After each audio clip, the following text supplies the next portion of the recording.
Assalamualaikum warahmatullahi wabarakatuh. Hello everyone, we are from Group 8, which consists of me, Davina Damayanti, with students number 23212, and my friends. Hello, my name is Nazwa Khiza Zahra with students number 232122022. Hello, my name is Rani Harinda with students number 232122027. And my name is Nangpina Rusmana with students number 232122030. And my name is Kaila Sri Ramadhani Hakmi with students number 232122035.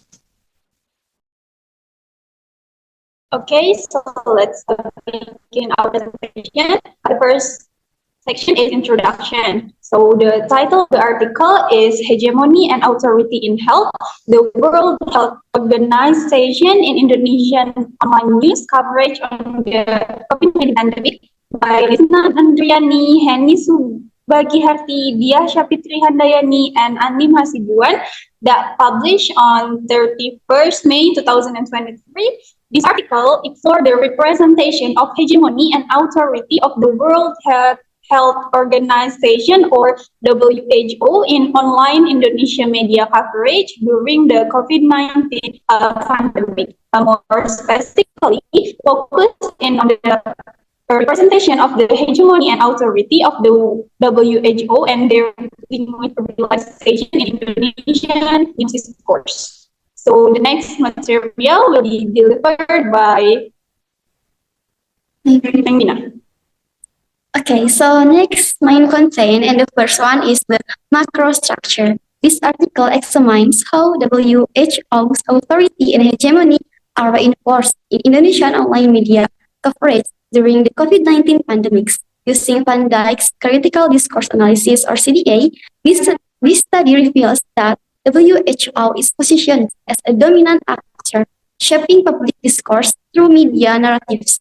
This hegemony and authority are linguistically manifested in news reports. Findings show that Indonesian media consistently reinforce WHO's authority, often positioning it as a central figure in pandemic-related narratives.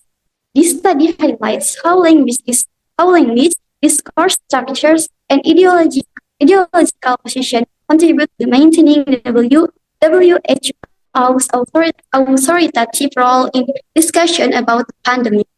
Next, about the superstructure will be delivered by Rani. Okay, thank you, Nangpina. So for the superstructures, the article is well structured following a clear academic format. It begins with an introduction that is explaining the background, objectives, and critical frameworks by Van Dijk updated collections focusing on 5 Indonesian news sources.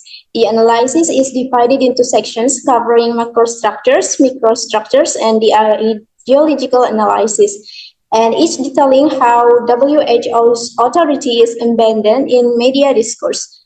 The finding section presents textual example demonstrating WHO's dominance, followed by discussions on the language, power, and hegemony.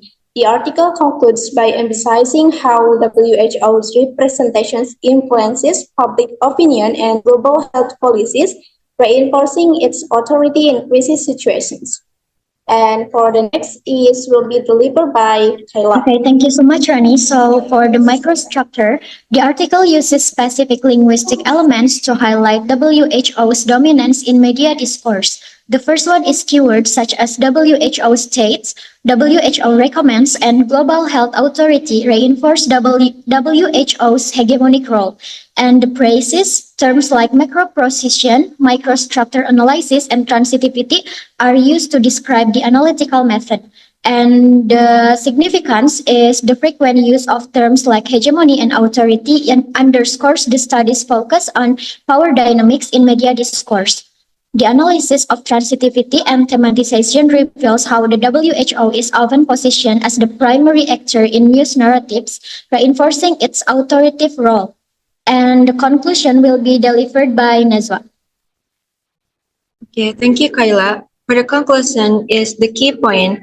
WHO is constantly positioned as the dominant actor in Indonesian media coverage. And Van Dijk's CDA framework would help assess how power relations in media discourse evolve over time and across different contexts, and the last is implication for future research.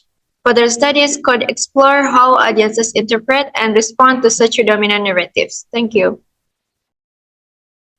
Okay, that's all for our presentation. Thank you very much. Wassalamualaikum warahmatullahi wabarakatuh.